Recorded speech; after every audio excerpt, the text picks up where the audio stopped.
ready to learn to get rid of stress in your life? To learn how to deal with the emotional turmoil that causes strokes, heart attacks, bad health, and even weight gain? Life-changing habits for work, family, and everyone you deal with start here with Andrew Whitman. It's time to get warrior tough. Here's Andrew Whitman and Dutch Coleman.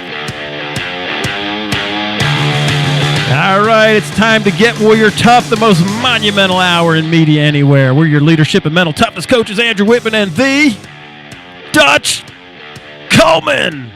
What's happening, America? I guess I should say the entire world, since we have a great following internationally. I want to give a shout out to those listening to us across the world, and thank you. I know, man. It's just crazy. I just looked at our stats, and like 44% of our audience is overseas right now, dude. Nice. But nice. I told my wife, I was like, you know what? What is it, like 350 million in the U.S. and then 7 billion on the planet. So really, we should be flipping those numbers. We should have most of the population is outside the U.S. So I'm not mad. You know what I'm saying?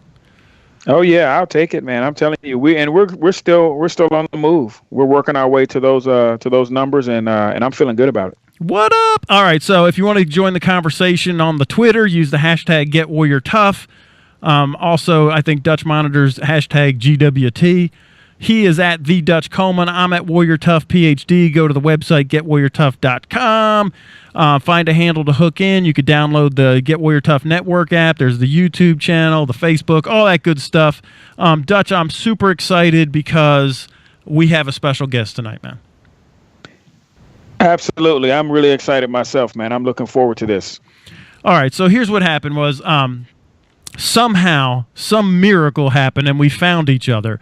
Actually, he found me. So his name is Dr. Steven Zodkoy. He is a board-certified chiropractor, a board-certified nutritionist, and kinesiologist.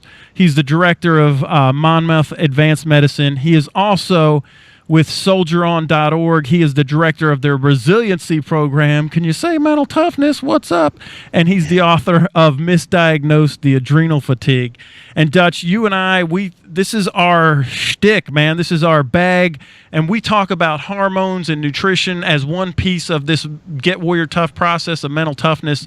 But Dr. Steve is the expert. He has his own research, and he's doing exciting stuff, and his whole thing is about getting folks from burnout and massive stress to outstanding. And so I am so pumped up. Dr. Steve, welcome to the show, brother. Thanks for having me. It's really excited to get this enthusiasm. Well, that's how we run it wide open around here, man. So you're going to have to just, buckle up, man. Buckle up. Yeah, I'm going to have to step it up. If I'm a quiet guy, I'm going to have to, take a testosterone shot over here to keep up with you two. That's what we love. Tea, man. We love strong tea. And also espresso too, if we had some. Well, I tell you, to jump right in, I'm really interested in your research and the things that you talk about. But more importantly, for most of the people listening, the first step is the recognition. Like, how do you recognize the burnout is occurring? Well, burnout's one of those great things because it's one of those things when you think you're burnt out, you probably already are. I mean, a lot of people start to recognize right away that they just can't handle the amount of stress that they're under, or that they're putting out a lot more energy than they're getting back. And they start to realize that, yeah, I am burnt out. And sometimes it could be, a short-term thing. I left it all on the field, I'm burnt. But a lot of us start to realize in our day-to-day activities that, I'm putting so much more effort into going to work, or I'm putting so much more effort into doing stuff around the house and with the family, and I'm not getting nearly enough out of it. And it's not that they don't like their job. It's not that they don't like their family. It's just they've worn themselves out, and they really feel burnt out. Now, Doc, in your book, I love this book. This book is so awesome, Misdiagnosed the Adrenal Fatigue, and I think it's an Amazon bestseller. Is that right? I'm pretty sure it is. Yeah, the book was published about 2.5 years ago, and really we didn't do any publicity for the book because at the same time the book came out, we got a large government grant to treat veterans.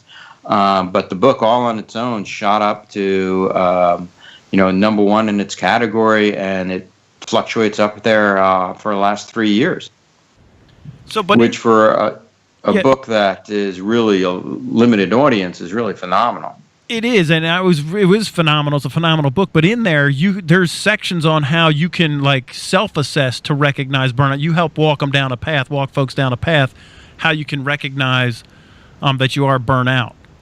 Right. So in the book, we use a pretty sophisticated list of questionnaires to find out, where their burnout is. Is it coming from is it coming from work? Is it coming from family? Is it coming from a nutritional standpoint? And we go through quite a few questions. And the reason I did that was, if we follow a protocol, a nutritional protocol, an emotional rebuilding protocol, that number, the score we give you, or the score you get, should steadily decrease month after month after month until it's finally in a really healthy range. Another thing that's really cool, and what got me all started with this, is there's an online questionnaire that has been used in 10, 20,000 research articles over the last 30 years called the Maslach Burnout Inventory. And this is a very quick questionnaire. I think it's 25 questions that somebody can take and then really score themselves on the level of their burnout. And we've used that in our research, and it's extremely accurate. I love the fact that when you have information that are coming from people like yourself, I don't have to panic when I hear the words burnout.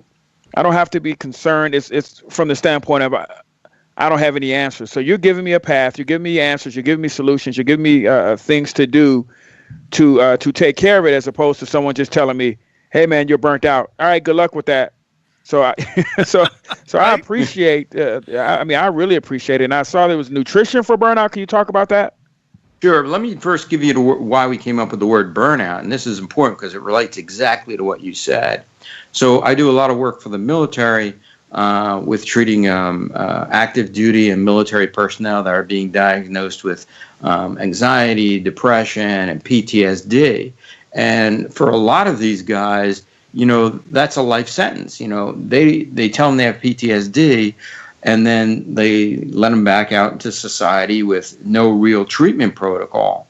So when my team and I were trying to figure out a better way to get these guys to admit they have a problem, we decided that we'd use the term burnout. And to me, burnout is great. You left everything on the field, you left everything on the battlefield, the sports field, you're burnt out. But you know what? You rest, you revitalize, you get some help, and you're ready for the next game. So I love the term burnout because it's a temporary setback. You gave it your all, but we're going to rebuild you.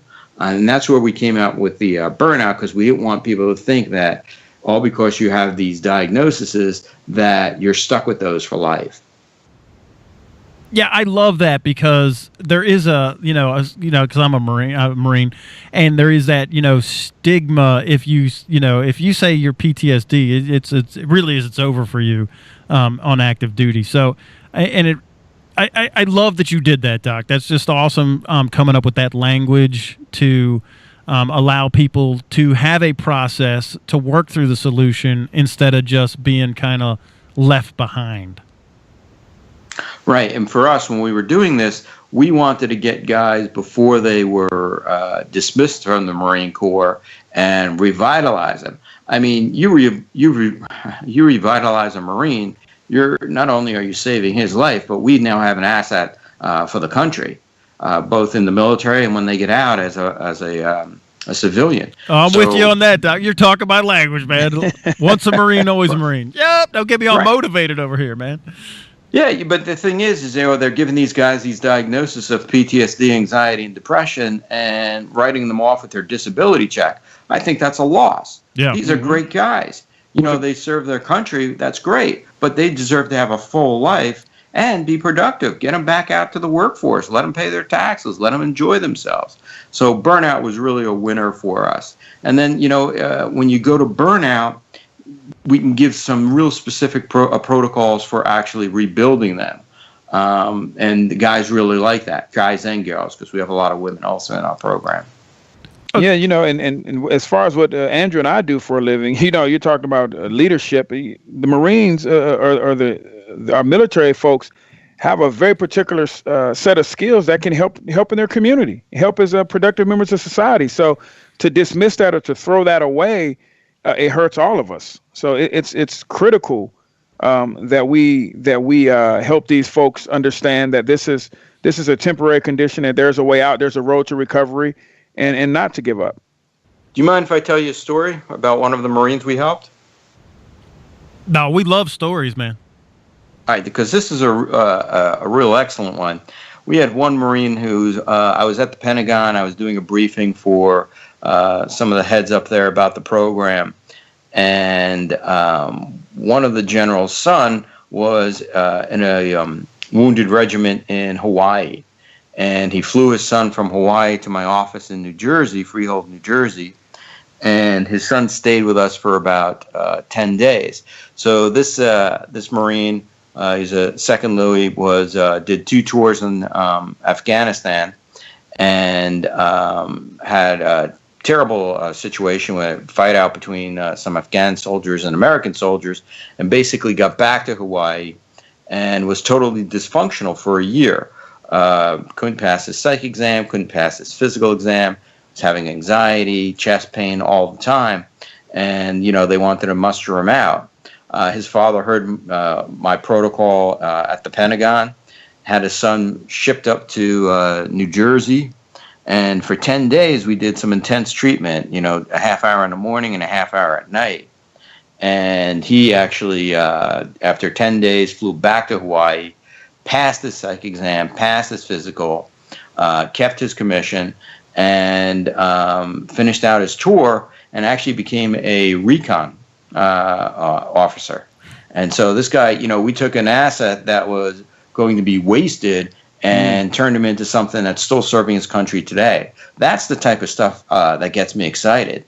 Here's a guy being written off with depression and PTSD, and now he's still part of a fighting force. I love it.